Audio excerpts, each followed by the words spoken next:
Hey guys, it's Fame Adjacent with Michael Shuur and Victoria Dunn. Welcome to our first episode. Well, on YouTube, we've done, podcasts in the past, but first YouTube video. Yeah. Skeet, skeet, or woo. Ooh. Sorry. Getting a Yin Yang Twins moment in there. I try. Well, today we are... It's a little special, It's a little special. We have an interview with a really good guest. Today we're going to speak with Kevin Lee. He's an executive producer and creator of shows with a career spanning over 2 decades. He has been a producer on shows such as Road Rules, Extreme Makeover, The Simple Life, Denise It's Complicated, Stranded with $1 Million, and also Real Housewives of Orange County. So in our chat today, he gives us great insight on everything behind the scenes to do with producing, casting, which is really cool. I love that part. And then also the future of Housewives. Yeah. So first, at least, is I feel like there's some hot topics going on in yes. the reality TV and Housewives world. We're going to talk about, let's do Beverly Hills really quickly. And then we'll get into the interview real quick. But we really want to talk about Lisa Rinna. Yeah. And the possibility of her not coming back, because that's some big tea. I know, it's been such a big deal, and I'm trying to figure out what all is happening with that because, one, we've heard that she is, initially that she was going to be, staying, and then we heard that she was leaving because she wasn't doing any BravoCon work. Yeah, no BravoCon, no, she took it off her bio. Her Instagram, And she was like, I'm not going to post anything about, Beverly Hills anymore, and I'm like, Lisa. Right. She was completely out of that. Sure? But now there's talks of her wanting to renegotiate her contract and get paid essentially the most out of any housewife ever. Because of Michael Rappaport saying that she's the GOAT. So Michael's such a fan of Housewives too, and I don't think he realized the Pandora's box he opened up by saying something like that. Shoot. Right. It's like, see what you've done now, Michael? You've shot your own gift, what do you call it? Shoot a gift horse in the mouth almost? You're such a big fan of this. Now look at what you've done. Yeah, I don't know English. Now you've caused all this drama for your beloved franchises. I know. God, I don't know. There's so much drama already with Lisa Rinna, with the whole Patrick Summers thing. We really didn't need that much more, but Yeah. It is entertaining to watch, but it's exhausting to be a fly on a wall as well. Right. Yeah. Do you think she'll come back, or do you think she'll... I think she has a sneaky suspicion that she won't come back. So that's why she's already kind of screw you. I don't really need you. I was Lisa Rinna before, and I'll be Lisa Rinna after. Exactly. It's like, girl. Okay. Man. That's more Cher, but I tried. Fair. Oh, yeah. Yeah, I was I think just from I feel like this is her tactic to play hardball. Yeah. And that's why she's doing all the removing stuff from her bio and saying that she's not going to promote anything Housewives for a while. I think it's her negotiating skills. I can see that. She's trying to do her best Bethany Frankel or something. Oh, Needy Leaks, Bethany Frankel. We love all that. But I feel I don't know, she says that she was, Lisa Rinna before and she'll be Lisa Rinna after. But I think she's going to still come back. If they offer her that contract, I think she's going to take it. I do too. Well, we'll have to see. Yeah. We'll see in a couple of months. No, reunion's in a couple months. Reunion's in a month. Right. So then we'll see. We'll see in 5 months. 4 months. We'll figure out in 4 months. Yeah. But stay tuned. Because that's when the contracts are always offered right after reunions. But Kathy Hilton's probably gone, I'm assuming. And I would say maybe. And then for sure Diana's gone. Oh, yeah. No, I for sure believe Diana's Erica's gone. staying, no matter what you guys want. And if you're screaming right now and don't agree with me, she's staying because it's the best ratings. Yeah. And it's all about her. She's been bringing all the ratings. Let's be real. It's like Jen Shaw. When they get rid of Jen Shaw, it's going to be a struggle. But they're really good. I love all of them. Lisa Barlow. Love. Oh, yeah. Love. I love that. But also, they're still, it's if Kathy, I feel like Kathy was such a big contender when she first came on. Everyone loved her because they're this rich lady is so quirky. How fun. And now she's getting the classic Beverly Hills treatment, and she's now the brunt of all the ire. The person. That. Sorry. She's getting all the brunt of all the jokes now. Everyone turns on somebody every season. Now it's her turn. Well, we do talk about Kathy Hilton a little bit in this interview, so why don't we get into Kevin? Let's just get him on. Perfect. So, welcome, Kevin Lee. How are you doing today? I'm good. Michael, I live in Oregon now, and so where do you live?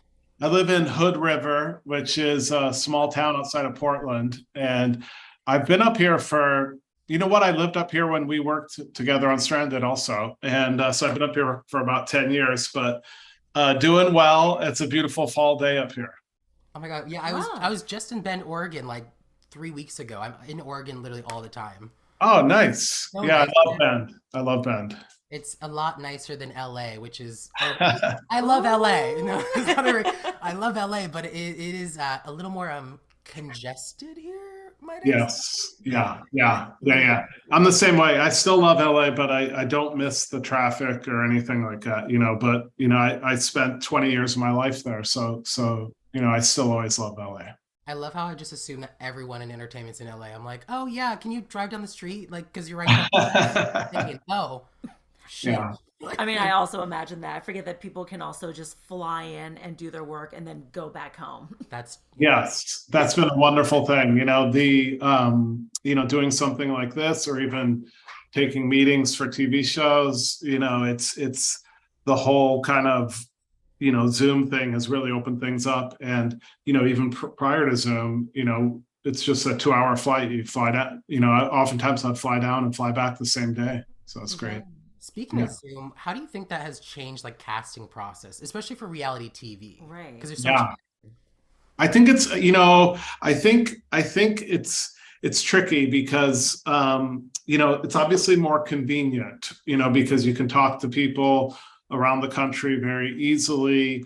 But I think as a reality TV producer, it's made it trickier too, because it's easier for somebody to present themselves on Zoom for 10 minutes in an interesting way, as opposed to Michael, when you came down to finals in Los Angeles for a Stranded with $1 Million for MTV, you flew in, you stayed at a hotel, you met with us for hours. There was, probably 4 or 5 executives sitting there in a room, asking you questions. What you didn't realize is there was a hidden camera in the room. We were watching you before we started asking you questions and after, and sent in PA. I feel like you're lying to me. Stop it. Nope. Sent in PAs to interact with you to see how you would react. No way. Wait, you're joking. No, it's completely true. Completely. Kevin, the amount of awful shit I've done. That's No. amazing to know. So you're You did great. You did Yeah. great. And so he did great. But my point is that to get through hours of that in person is much more revealing of your true character than it is to spend 10 minutes on a Zoom with some casting producers, which is how we do it now. And so I think, it's in a way, Zoom has made casting easier and cheaper, but more superficial, I think. Right. Wow. That's so interesting because it's almost, I forget the name of it, but there's a reality show that was in Spain that was kind of about that, where they're showing people, but the whole process of them wanting to be on a reality show was the reality show. So they wanted to Oh, see wow. how they reacted to everything. Yeah. So interesting because they had cameras mounted everywhere. And That's they're like, interesting. oh, we're pulling the plug on this show. And it's watching them turn on each other and how they treated the production crew and stuff. It was so interesting. I'd find the name of it. Wait, I want to ask a little more about like the camera thing. Is that a normal thing, or was that because of the way that Stranded was kind of set up? Is that you wanted to know how we would react, maybe on our own, or I don't know how. Well, so whenever you're casting a show, to answer your question, I think not completely normal, but some shows do it, and I'll tell you where I got it from in a minute. But the challenge in casting is people act one way when they're talking to a producer, and then and oftentimes that's not the way they really are. So trying to kind of peel away that artifice is one of the challenges. And so some shows, depending on budget and time, do that. Earlier in my career, I produced The Real World for MTV, and that's where I picked it up, because Real World used to do it, and they used to do it pretty extensively. They would even put in hidden cameras in the car that would pick up a cast member at the airport. Makes sense, yeah. The Real World casting is a really long process. It takes a couple months, and when you get to the finals, the what they call in-person finals, they fly from across the country to Los Angeles. PA picks them up at the airport and drives them to the hotel where their casting meetings are at. And so for Real World, we used to put the hidden cameras in the car, and we would choose the PAs very carefully for people that kind of maybe would elicit a reaction or be able to at least have an interesting conversation. And then, it's not like it's live that we're watching it live. It was recording, and so we would go through the normal casting finals, which is a long interview with executives and all that. And then when it was done, somebody would edit the hidden camera tapes. In this case, it was two car rides, and we would look at that to see if they were genuine, if they had presented themselves genuinely or not. And so that was part of the process. So some shows do it, some don't. I would say probably about 25% of the shows do it, but it's a good tool to have. And that's a bigger percentage than I thought. And I've Right. done a show with you, and I had no idea. Yeah. I was still, like a little shocked. I'm like, oh God, the amounts of times I. Yeah, yours was different. Yours was live. It was live. So we were just kind of watching you in the room prior to us starting to talk to you, and after we talked to you. So it wasn't like as extensive, but it would just kind of give us the 15 minutes before your meeting and 15 minutes after your meeting. Oh God, Interesting. I'm pretty sure like half the time I was in that, I think I was just complaining the whole time I was in and I was like, oh, this PA was hot, and God, I'm sure we all saw it. Yeah. At least like the editors for sure did. I don't know if the PAs maybe didn't. Well, I mean, the amount of behind the scenes footage you guys probably have from the show itself that wasn't shown on the show. I mean, there was some interesting. I was only there for 4 days, and like there were some interesting things those 4. Yes. Yeah. No question. Yeah, it was a fun show. Oh my God.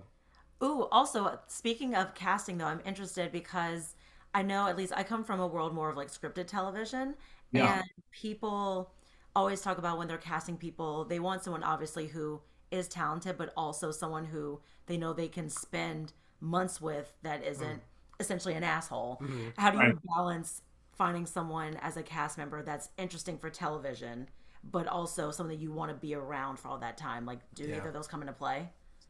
It's kind of a risk benefit analysis always, and it's like, the bigger the asshole, the better they better be, so it's really interesting and they're really an asshole, that's okay, as long as it balances itself out. As long as you make good TV, we'll tolerate you for exactly. Yeah, exactly. It's you'd be surprised, there's a fair amount that are just assholes and not interesting, and usually those ones don't make it, but yeah. Always wondered, yeah. Because I imagine, because you see some people on TV and you're like, there's no way that how the crew deals with them throughout all that time, but at least they brought you something. Yeah, as long as they bring something. The other benefit is there's like 50 crew, so they can every person can kind of take a little bit. It's not like one person has to deal with them all the time, so that helps too. A little rotation schedule. Yes. Yeah. You got Bob on this day and Sally on that day, and right. Not complain anymore. But so survival TV, is that different? Is that a different casting process? Because obviously you need to make sure health is good as well as mental health. Because obviously, like in Stranded with $1 Million, and excuse my pronunciation, but is it resiste? Resistir is the Spanish language version of it. Yeah. And I can't talk about it, but I just got back from Fiji doing another survival show with my company Toll Booth. But it is a different casting process because you're casting for all the normal stuff. You want people that are interesting and have charisma, and the audience will like and be rooting for, and hopefully they're attractive also. All of those things that are important in other reality shows are also important on survival shows.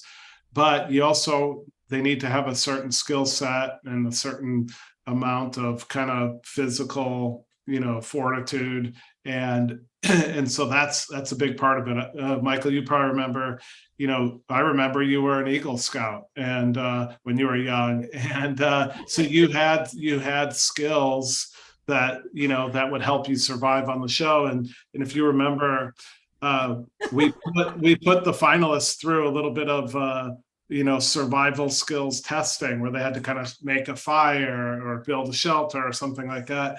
And so that's a part of it, and survival reality, survival TV is kind of a unique casting, not because it has the normal things, but then it has these added layers that you have to assess, and are pretty important for the show, because otherwise people just they can't survive more than a day or two. So yeah. And speaking of Stranded, okay, because I have a little story I want to get your reaction to that Victoria has told me not to say, but I am going to tell you because I want to know if you know. Yeah. So you probably do know this story. I probably don't. Things don't get to me, Yeah, I'll just tell you.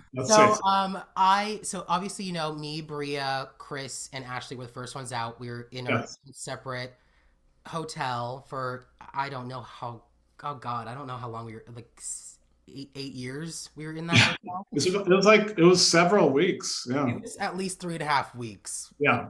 Maybe 4 tops, but it felt like 8 years.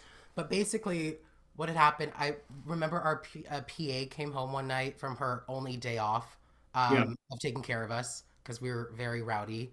And obviously, I got sick during casting, so they had to bring extra people. But long story short, it was Bria's birthday, and she had convinced this PA to allow us to go walk down the street in the middle of the night in a third world country to the convenience store. You didn't hear this. I see you're shaking. You're like, yeah, I didn't know this. Won't say the name.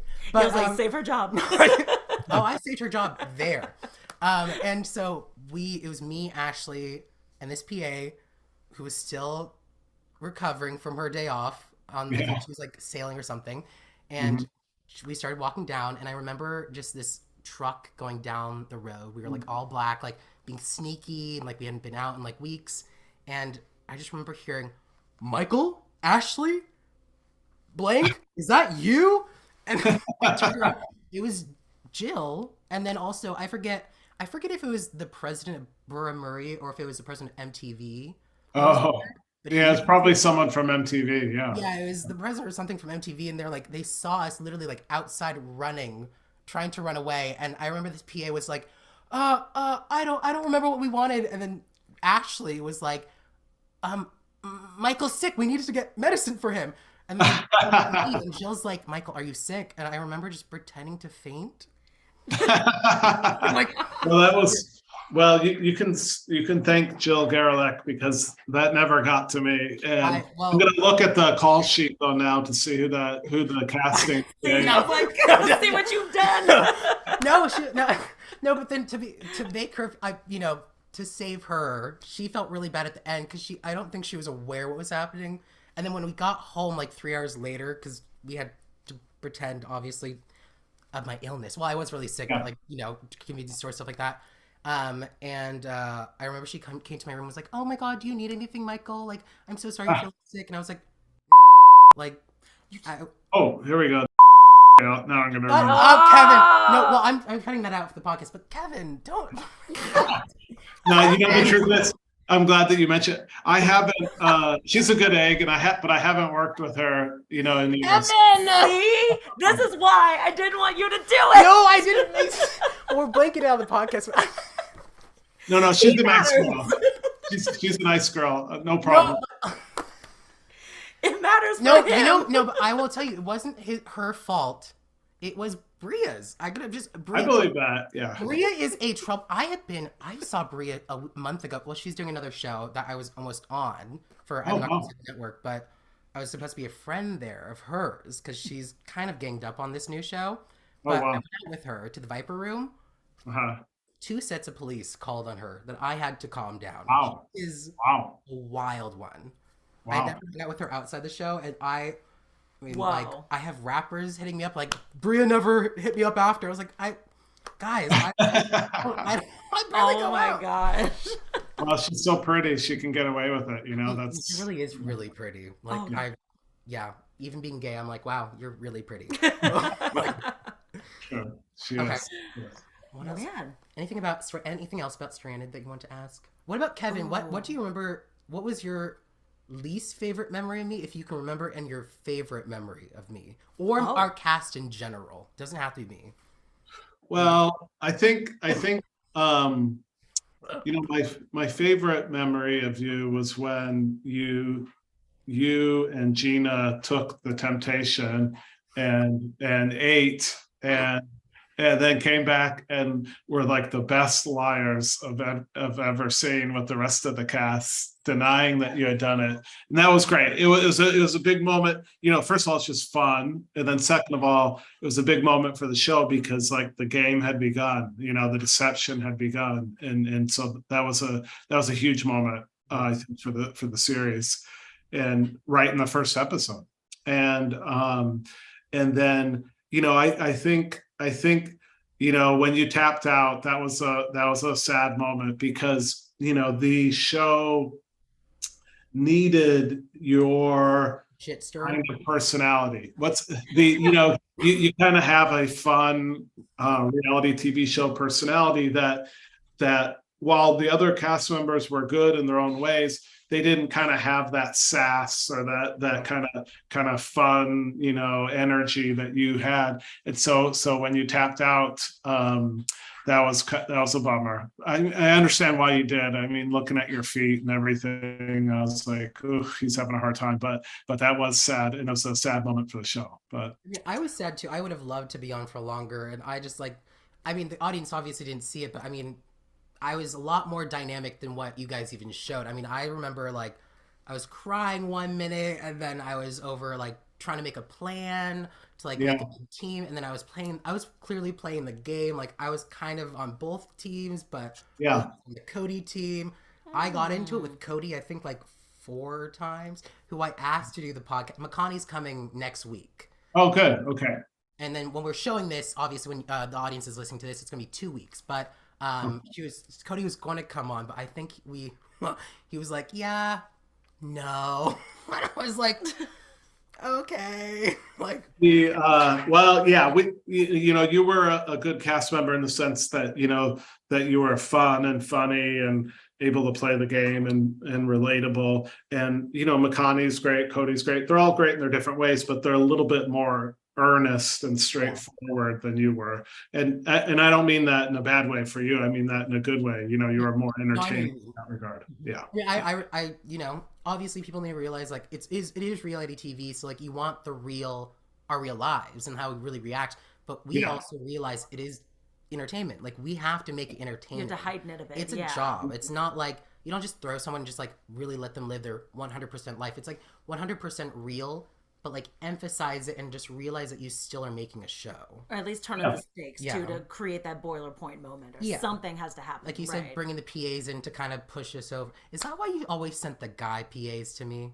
No. That's what Jill said. Jill was like, when I was freaking out one day, she's like, "Did you like how I sent the most attractive PA?"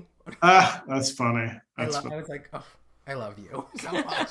Well, Jill comes from 495, the 495 world, so she's a little more aggressive in the producing. What's 495 is Sally Ann Salzano's company, which it's Jersey Shore, it's all those sort, Floribama Shore, all of those shows. Oh, that makes sense. Tequila, Double Shot at Love, all those shows. So that's where Jill kind of grew up, and that's where she got her start in TV. And so different production companies have different kind of philosophies and levels of aggressiveness in how they produce. So because I remember when I had my final interview with her. Obviously, you were probably on the other side watching in the room of like 10 producers. Yes. Yeah, you're like, I remember. I think she asked me one question. I think she asked me to read her. She was like, I remember you like being able to read someone right off the cuff, or like that's what I heard from Sarah, the producer. And she asked me, and I was like, I think she asked me in a weird way, and like that irritated me. I think I had a bit of a raunchy response to her, directed at her, And I remember Good. just like writing down, I love it. And I was just like, okay, like that's interesting. That's funny. It's like That's when he funny. won her over. Yeah. Yeah. Oh God. god. Oh God. And then are you surprised about anyone else like in our cast that's like done more reality TV? Like, did you expect anyone to be still in entertainment? Like, I know McConaughey has done 2 seasons of Naked and Afraid, Yeah. and the Naked and Afraid XL. Gina has done Worst Cooks of America, I believe, and then Yeah. I've and then Bria is on her new show, and then Bria's done modeling, and then obviously I did modeling, and then I'm signed commercially, and Yeah. do all that kind of Yeah. stuff.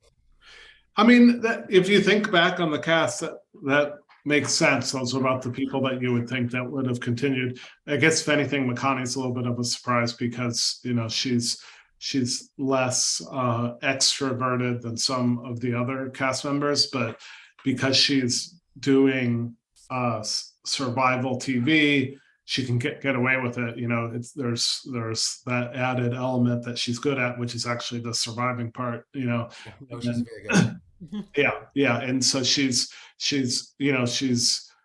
attractive and she's likable. She's not like super charismatic or extroverted, so she probably wouldn't be able to get on a other reality show, but she is enough for a survival show. And just so you know, the show I just got done shooting in Fiji, the survival show, McConaughey was on it also, but she's not allowed to talk about it, and so she it's not going to come out till next year. Okay, so then other reality shows then. So obviously you guys have the Mhm. connection from Stranded. Out of all the shows that you've done, is there any that kind of stick out as being more difficult in casting or in kind of finding the right chemistry between all the cast? Yeah, the most intricate casting work of all the shows I've worked on is the real world, because first of all, back in the day when that show was big, there were tens of thousands of people would try out for the cast, and so it was such a big process. And then you're getting 7 cast members from completely different walks of lives, and you're putting them together in a house for a long period of time, and there's no game, there's no format, there's no producing. So it's all about the casting, because once you put them in the house, you just leave them be. And so they put months and thousands of hours of work into casting those people, because they know once the casting is done, there's nothing else they can do. And so that's the hardest show, and also the most rewarding show from a casting point of view. The other one that's very tricky for completely different reasons is Real Housewives. I've done a few seasons of Real Housewives of Orange County, and that one is tricky because it's hard to find a housewife. It's a unique set of characteristics that make a good housewife. But on top of that, they do, to some extent, it's important that if they do know each other, at least peripherally, and have some sort of relationship, whether it's good or bad in real life, aside from the show, that is super helpful. And so instead of having, like on Real World, basically, any kid between 19 and 24 would qualify to be on the show. So like literally tens of millions of potential cast members. Real Housewives of Orange County, it's any woman between, I'm going to say, 30 and 45 that lives in Orange County, so it's a much smaller pool. But then once you start adding on all the other things, like they gotta be at least sort of wealthy, they gotta run in the same circles, they gotta know each other, and then it's all of a sudden, once you kind of put all those filters on, it's a very small group of women, and the show is so notorious that many people don't want to be on it, for obvious reasons. And so that's a really hard show to cast, and takes a lot of work. It's a lot of it's the casting producers on that show are of that world. Usually you're not like hiring somebody from the valley and then they're cold calling. You're hiring somebody that goes to those parties, that knows these women's, that has runs in the same circle as these women. And it's almost like they're kind of like, hey, have you met my friend so and so? Have you met my, and that's kind of how it works. And it's really challenging. So then, even interesting. So I figured that women do suggest one another, like their Yeah. friends and stuff. And if you can't say, it's totally fine. But have there ever been instances where someone said, like, I don't want so and so's friend on the show? Oh yeah. I mean, there never has been instances where somebody has not said that, and so basically when you're working on that show, there's usually 6 or 7 housewives, depends on the season. And invariably every one of the housewives is trying to get their friend on. So they're talking to you as a producer, hey, I want you to meet my friend, I think she'd be so good. And they want that because they want allies on the show. They want kind of like their posse on the show. And then every other housewife, because it's Orange County is a big place, but that community is very small, especially when you're working on the show. So every other housewife knows that you've been introduced to so and so's friend, and every other housewife's like, oh no, she would be garbage. Oh, she's not really rich. You know what? I don't think you want her. She's not good. And so it's a big lobbying kind of political thing going on the whole time. And the other thing that's unique about that show is they're only on a normal season to season turnover, they're only maybe replacing 1 or 2. And so it's a pretty competitive thing to get on the show. And so it's a it's a very unique show and very difficult to cast, but obviously a ton of fun and cool also. I have a couple more questions about Orange County, but I want to ask you really Yeah. quickly about New York. What's your take on them scrapping New York and recasting the entire thing? I believe like they confirmed one of the castmates Right. on Pigs, Yeah. I think like 2 weeks ago, but it's now like about 30, and then they're gonna have Legacy with the old ones like, potentially Ramona, Sonia, Luann, etc. What do you Yeah, I think you hit it on the head there. I think they wouldn't have done that if they weren't having a legacy situation, because um, because the NBC Universal streamer Peacock has so much kind of legacy programming, and even not even just the show that you mentioned, but like the Housewives girls trip and stuff like that, where they can kind of use some of the veteran cast members. I think, and this is just me guessing, I haven't talked to Andy or anything, so I don't know for sure, but I think usually probably what happened is a lot of the longtime veterans on New York were they make more money as they're on for longer, and so it becomes a financial thing. And then on top of that, they oftentimes, and I'm generalizing here, after they've been on for a long time, they have less to give. It's hard to kind of mix it up year after year after year, and it's hard to have that much drama in your life and to participate in that much drama.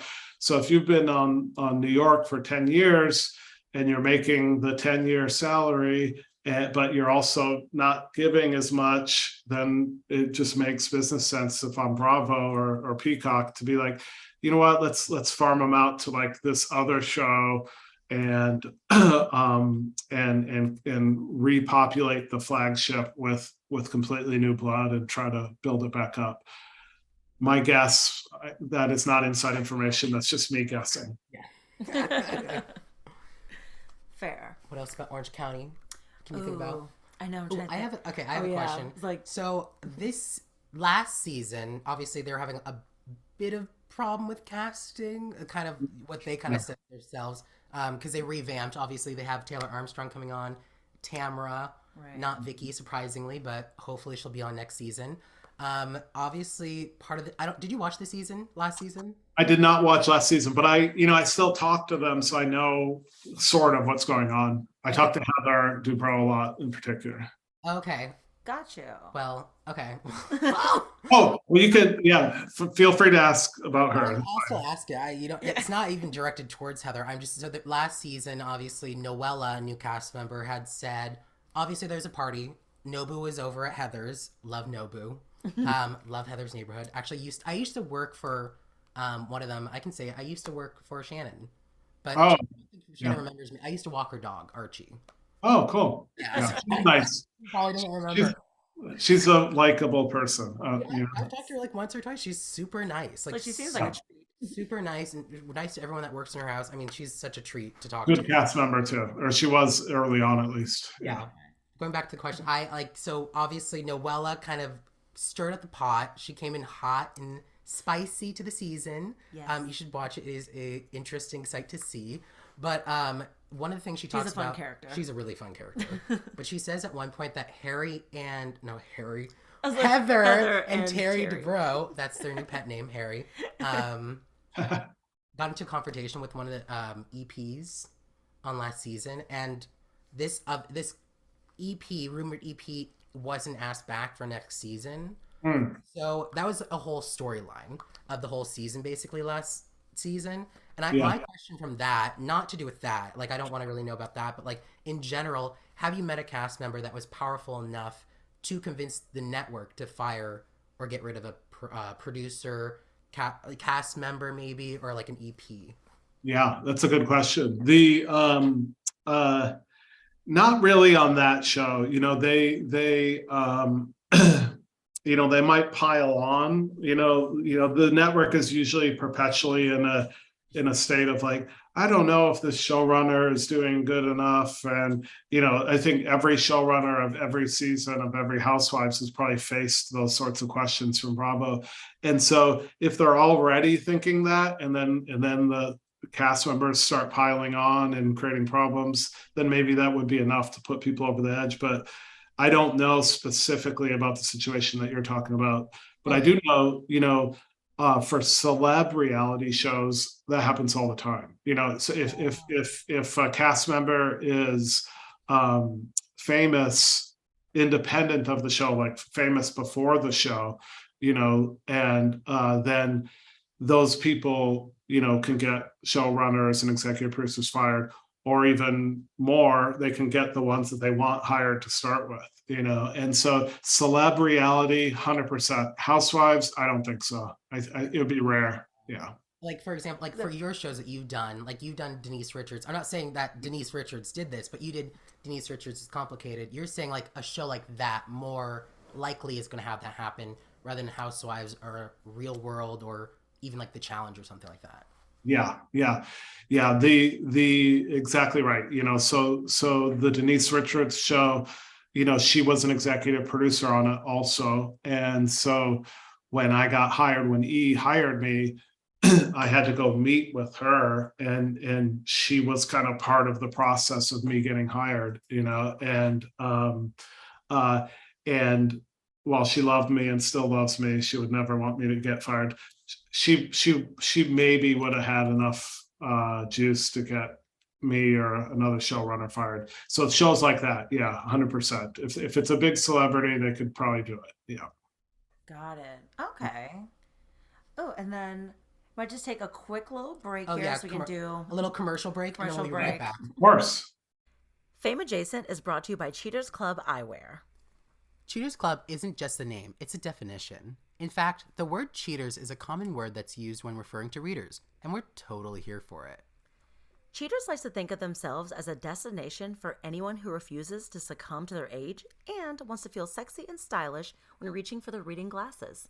Put more simply, they're the next best thing to Botox and fillers. Ooh, Cheaters Club offers a unique line of fresh styles that uses the top-of-the-line materials at surprisingly affordable prices. I mean, all of their frames are handcrafted using 100% acetate and spring hinges for an all-day wear. They fit them with CR39 lenses for the best visual quality, and they have 100% UVA and UVB protection. Want more? Their lenses are also oleophobic and hydrophobic, which is really a fancy way of saying you can still enjoy perfect vision after you finish a greasy vegan cheeseburger in the rain. Use code FAME50, FAME50, for 50% off your pair of Cheaters Club glasses today. Do it! Please. Okay, and we are back with executive producer Kevin Lee. Thank you so much. Let's continue on. We still have some more Housewives, I think, that we can ask about too. So, wanted to check in. So, are there any Housewives that you can think of that you'd be happy to work with on another Ooh. reality project, similar to like a Denise Richards that's complicated? That's a good question. Housewives is such a specialized show that I don't even think of them kind of outside of that. But Heather Dubrow is pretty talented, and she has had a long career outside of the Housewives show. She's a scripted actress. Uh, that's how she started, and she continues to this day to do a little bit. And so I'm sure she'd be good to work with outside of Housewives. But the rest of them, I love them all, but it's kind of like, you couldn't take a wild animal out of its habitat, because they really are, they're like Olympic athletes, and you don't want to pull an Olympic athlete out of the Olympics and put them into a baking competition or something. Well, in Atlanta, they brought Sonia, who is an Olympic runner, and they brought her on the show. Like in So, Oh reverse? yeah, yeah. she's a little spicy.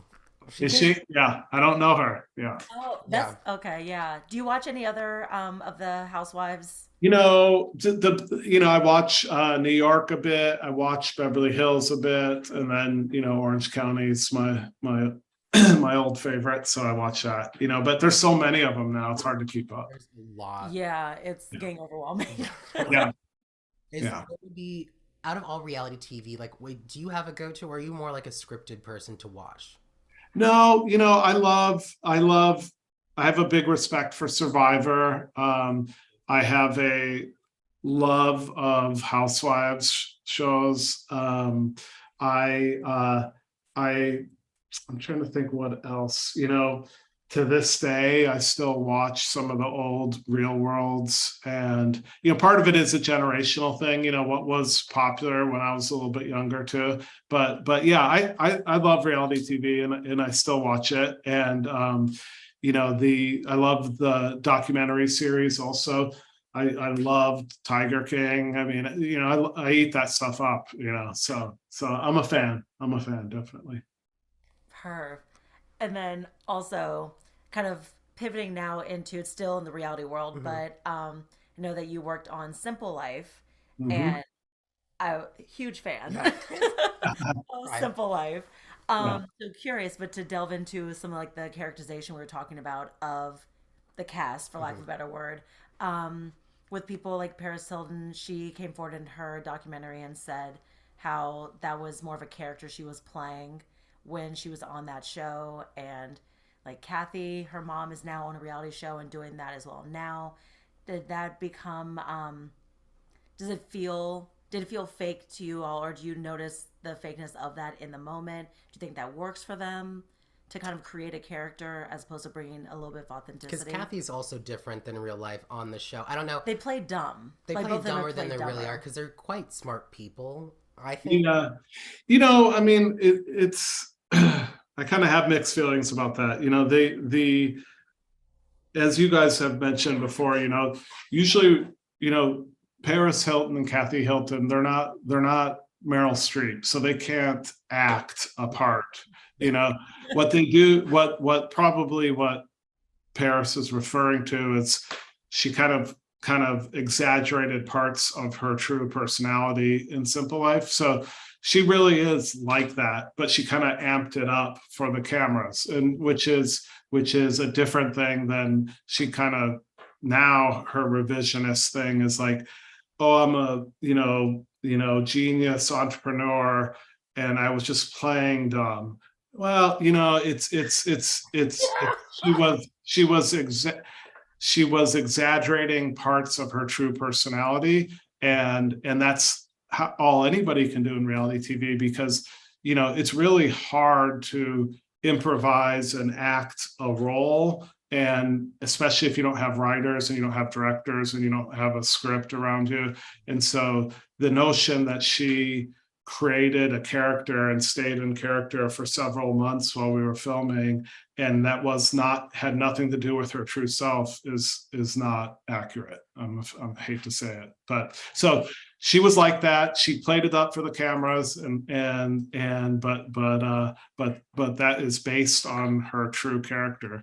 And to me, it's nothing to be ashamed of. It was a great show, and and at its peak when it was on Fox, when I produced it, 14 million people were watching each episode each week, and and she was making millions of people laugh every week around America, and it was a wonderful reality sitcom, and so to kind of be ashamed of it after the fact, I think is unfortunate. Yeah. Yeah. She should be proud. She did a good job. She made a lot of people laugh, and we all had a lot of fun together. So nothing to be ashamed of. Yeah. So there's so many fun moments from that show. And then you were on, correct me if I'm wrong, season 2 specifically of that one? And 3 also. Yeah. And 3? Yeah. Perfect. Okay. So obviously then the notoriety of the show got out and people already knew who they were. So was it challenging to find people or jobs that were willing to take them on to be like, here, they could be an intern for you, or you're going to host them on this road trip at your house or at your job for a little bit? Was it challenging to find companies agree to do that? It was, and so right after season 1, it blew up in season 1, and so season 2 it was a challenge, and we spent a lot of time casting the families. The season 2 was the one where they did the road trip, where they pulled the airstream across America, and so finding families that were interesting and funny and kind of unique, but kind of reflective of that part of the country that they lived in, was a challenge. But more to your point, by then everybody knew who Paris and Nicole were, and so it was a little bit tricky kind of getting them to try to act normal around them, and that's always a challenge. But with all these reality shows, even Housewives, people often wonder and think like, oh, is it all fake or something like that, and it's like, I mean, do you know how hard it is to fake? Look at Meryl Streep. She can fake stuff. These people can't. So it's just trying to get people to act as normal as they can, and then kind of play it up a little bit. And that's what we did with the families, and that's what we did with Paris and Nicole. Nicole is naturally a very funny woman, and Paris is naturally very funny too. And that show, it was a bumpy show to work on because it was a time in their life where they were really blowing up fame wise, and there was a lot of challenges that came with that in terms of their personal lives, but they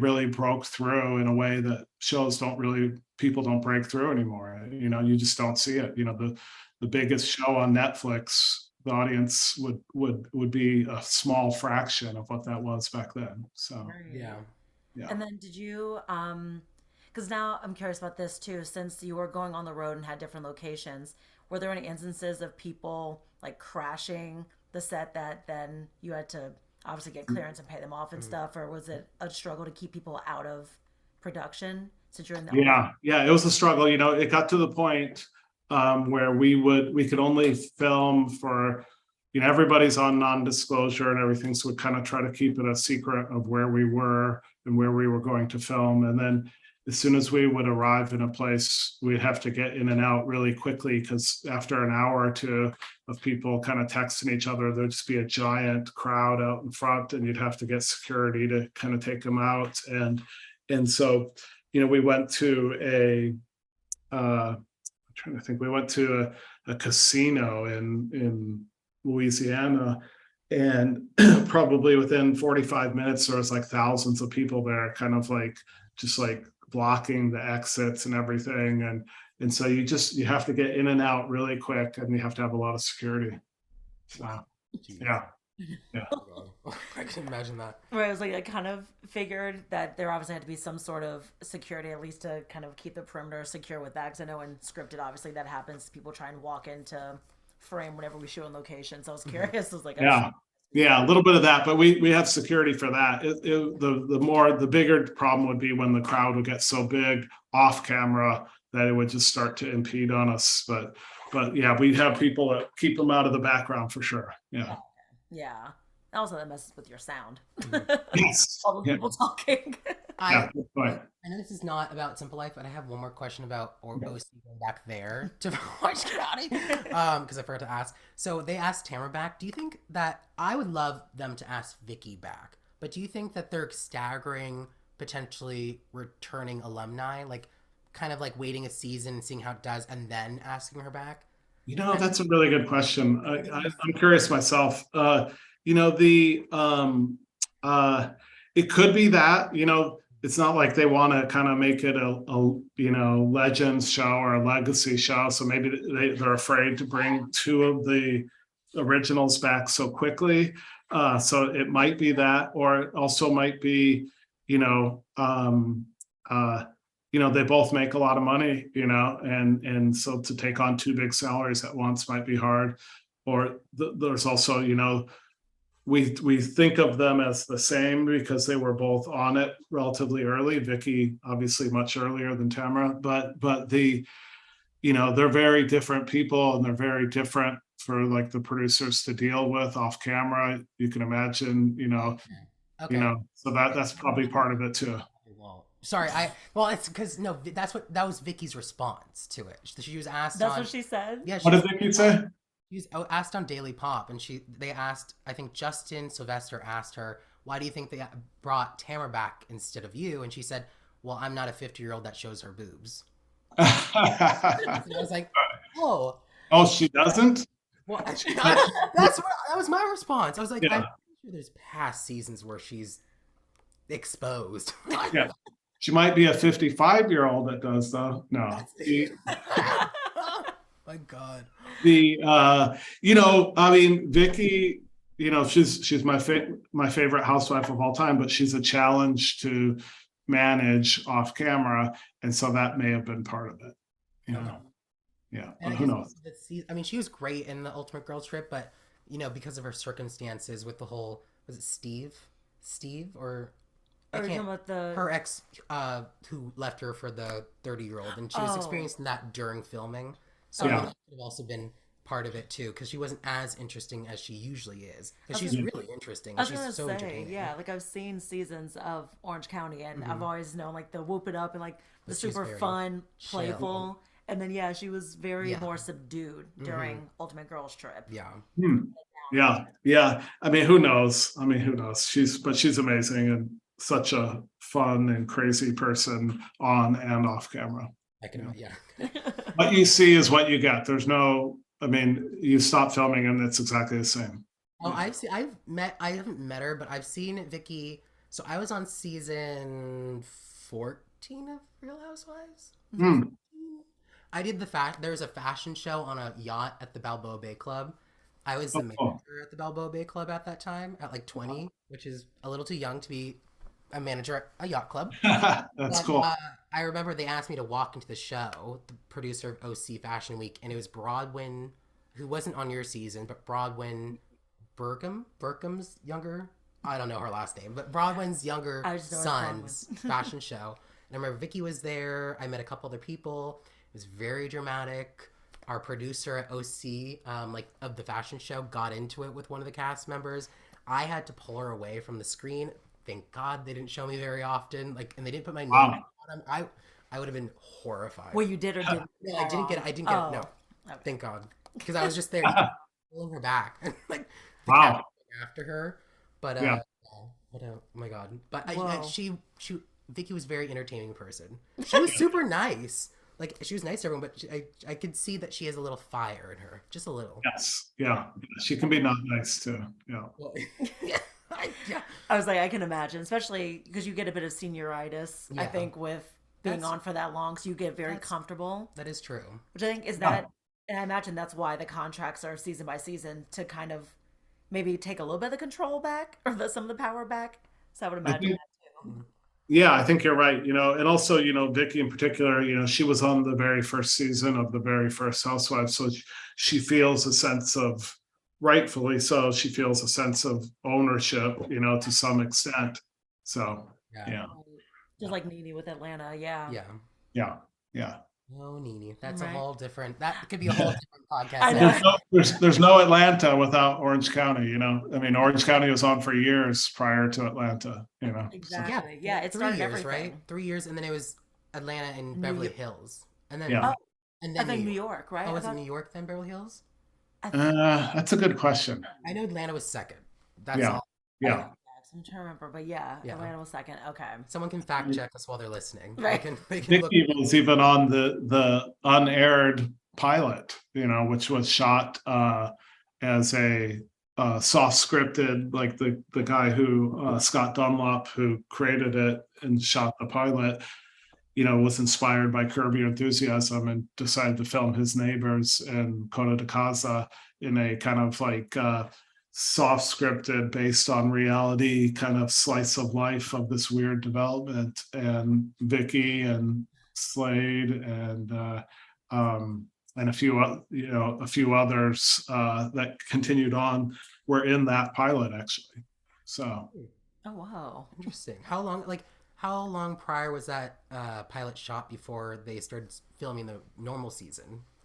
Uh, that's a good question. You know, I call it a pilot. It was a spec short film that he tried to get into Sundance actually, and Oh, then someone brought it to Bravo, and you know, and Bravo at that time was more like kind of arts and entertainment, and they kind of, you know, they were fascinated by it. They didn't like it. They didn't think it worked on a Curb Your Enthusiasm type level or anything like that, but they were like fascinated by these women living in this housing development, and they're like, you know, maybe there's a reality show there, more like, you know, like a Real World or something like that. And so then they commissioned it from that. But so I would guess it was like about a year after he shot it.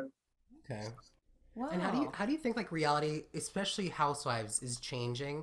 Because right now, like Erica Jane is facing legal problems, and then obviously Jen Shaw just pled guilty to her Mhm. couple charges Couple and stuff like that. charges. But basically, the audience is really kind of now expecting this level of drama. Like right now in Beverly Hills, obviously Kathy Hilton's in trouble with all the rumors of using not The great. best language. Yes, not the best language with certain people, and people are really expecting that now. And I feel like earlier reality TV, you didn't need that explosive like throwing and tables was Well, great, but like I was like, we do love a table like flip, like but people are really expecting like legal issues now. Like I feel like you kind of expect something legal or like a big cheating scandal every single season. And, like Mhm. people don't really like the filler. How do you think reality is going to like change or like You how? know, that's a good question. You know, I think you know, with regards to the legal stuff, you know, some of these some of these women, you know, I think because, you know, before they were ever on the show, they're kind of in this world where financially, you know, they live pretty aggressive financial lives, and then when they get on the show, there's a lot of pressure to kind of you know, keep up with the Joneses, and I think that kind of creates some sort of you know, maybe they you know, are more aggressive in their money making schemes than they should be or would be. But with regards to kind of like up in the ante in these shows, you know, I would say that there is not there's not any kind of premeditated thing. It's not like Andy Cohen and people are probably are sitting in a room like going, hey, you know, what sort of, you know, legal jeopardy can we try to cast for next season? It's really not like that. I think it's you know, these women, you know, are kind of nouveau riche, and they're under a lot of pressure to appear rich, and they got to do what they got to do. You know, they're not making that much money from the show, so they got to do what they got to do to. And their husbands are, you know, trying to make money, and so that I think leads to a lot of this stuff, unfortunately. You know, and you know, obviously, you know, the very early example of that with Beverly Hills, you know, it's a tragic thing, you know, and but you know, it's for better or worse, it's part of the show now, you know. Yeah. right. Yeah. And then But other, aside from Housewives, reality shows in general work really, really hard to avoid these sorts of things, with background checks, with all sorts of, nobody wants to be surprised by a cast member having criminal problems when they're on the show. And so they, you saw it on VH1 and stuff like that, very early on before they did extensive background checks. That guy in particular, the one I'm talking about, it was, I think, from Canada, so they didn't find out a lot of the stuff about him. But nowadays, you'd be amazed at how hard they work to avoid any criminal problems with cast members. I mean, that makes sense because I remember in my casting process, I remember taking, was it 700 questions? I'm sure, yeah. You're like, I know exactly. Yeah, it was like the fill in the blank, like, or no, the circle, the bubbles. And I remember I got tired after like question 350 and I would start just doing random bubbles. Well, on number 37, you said you'd feel murderous if someone had taken away Yeah. your egg or something. Is that true? I'm like, no. Well, you're talking about the psych test, so there's like the personality test, and then you have to talk to a psychologist who gives a report. Then you have to talk to a doctor that gives a report. But I was even talking about like criminal background check companies that kind of, find out, everything from like you got a ticket when you were in high school to you're involved in a lawsuit when you're in college to you got arrested for this. And so it's amazing, the efforts that people go to find out, am I casting somebody on the show who's going to eventually kind of turn out to be somebody that's in the news for doing some crime, because everyone wants to avoid that. And even, believe it or not, even Bravo wants to avoid that, but these women are on for so long that it kind of just rears its head. Yeah, and I feel like it's a lot of the new girls too that are getting. No, I mean maybe not like particularly like Beverly Hills, but some of the newer girls, because I feel like they're kind of like you said, they feel that pressure. Yeah. Of, wanting to show off their wealth or becoming more famous, and they don't really think. Everyone knows that all their shit will come out, but like. Yeah. They don't think it's going to happen to them. It's kind of like that narcissism trait. Like, like everyone else will get caught for stealing that orange at the grocery store. I won't. Like that. Right. Yeah. Right. Yeah. Oh my God. Yeah, you're absolutely correct. But if you're on that high profile of the show, it's going to come out. So. What horrible things did you learn about me? I'm kidding. Well, let me hold on a second. Let me get up the file. Nah. No, I was 18. I was the youngest cast member. I was You were young. Yeah. Innocent child. Right. Mm-hmm. Any other final couple questions? Well, we have only a couple more minutes. I know, right? Let's see. Trying to think. I know. I was like, I'm very curious too about getting to pitch show ideas to networks, and how does that happen? Like, can you go in, like, if you have a concept for a show, how do you get to go about? Because you did Stranded and you also did Murder, right, on Spike TV. Yes. Yeah. And then this latest show that I'll tell you about in a few months is also my idea. It's really hard. Basically what I've learned is, you come up with an idea for a reality show and you think it's great, but the truth is it's probably been pitched before, and there's a lot of competition out there. And so it has to be, first of all, something that's very, very unique, almost like, can they even make a show like that? Is that even legal? Like that's kind of the bar for, because otherwise you go into these pitches like at Netflix and they're like, oh, I've heard it 100 times, and you're like, are you kidding? I thought that was my own, so that's a big part of it. And what you do is, you or what I do, I guess, I mean, who knows what everybody else does, but what I do is I come up with an idea and then I kind of intentionally kind of just sit on it, have a cooling off period, because everyone thinks all their ideas are great. And so if you just kind of don't think about it for a month or two, and then you come back to it and you still think it's great, then maybe there's something there. And then, I talk to my agent or maybe some colleagues and like, hey, what do you guys think? And, you can tell, people people usually won't say like, oh, that's horrible, but you can kind of tell how, based on how enthusiastic they are, whether it's a good one or not. Sometimes I try to mention two or three, and then you can kind of see which one gets the most attention of the two or three. And then, and then it's writing a pitch, it's cutting a what we call a sizzle reel, which is kind of like a highlight reel, but it's tricky because you don't have any footage from the show. You don't have any highlights, so you kind of use footage from other shows and stuff. And then and then you have to have a certain amount of experience and track record to even get the networks or the streamers to accept the pitches, to set the meetings with you.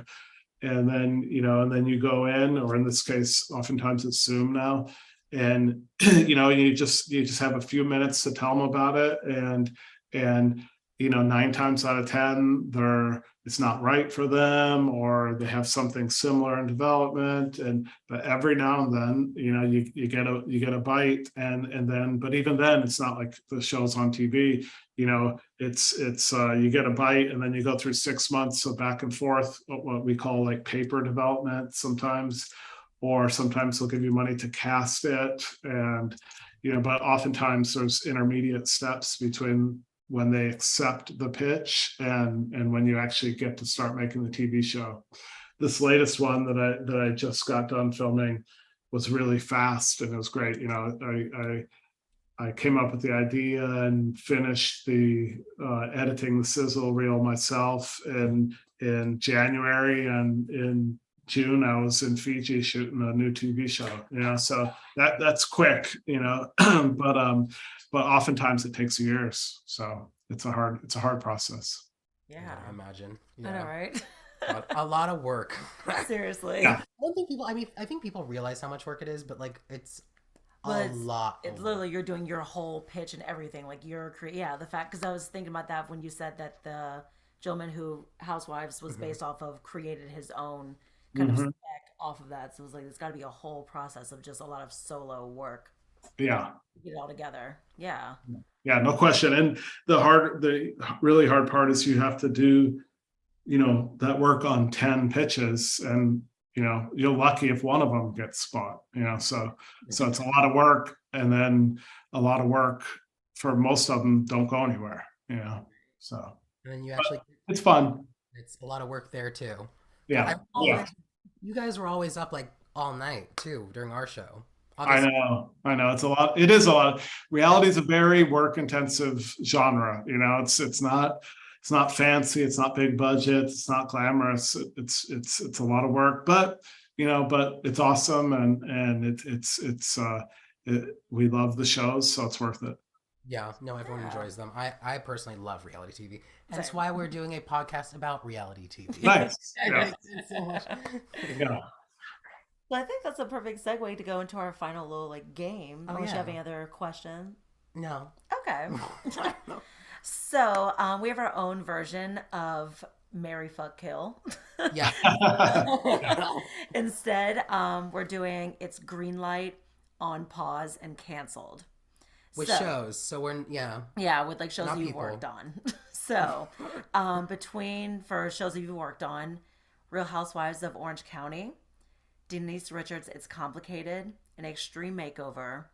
Which one, if you had to do it again, which one would you green light, put on pause to be like, I don't want to, or canceled? And you have to do one for each. Well, but no, we don't. We're not actually really canceling anything. Right. We like all. If like. I still know these people, so that's the problem. So I would. You got a green light Housewives, right? It's become a $1 billion industry, and I would pause Denise, and I would cancel Extreme Makeover, because I will just say, that also launched a big franchise, but the one I did was the plastic surgery one. It wasn't the house one, and so it was way back in the. It was like the one where it's like. They go through plastic surgery and then they come out 3 months later and they look different. And so like a swan show. Yeah, it's like those. Man. It was before the Swan, but yeah, Extreme Makeover is one show, and then it spawned Extreme Makeover Home Edition, completely separate series, same producers and all that. But so yeah, so I did the plastic surgery version. I'll cancel that one. Okay. That's fair. Yes. Okay. That's fair. And we already have Botch too. So. Right. Yeah. Yes.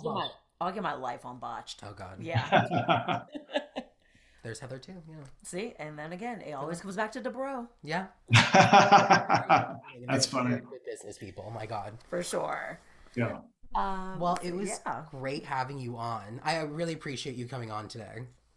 Well, thanks for having me. It's nice to meet you, Victoria, and Michael. It's nice to see you. You look the same, and I'm happy to reacquaint ourselves. And thank you for waiting a few days extra.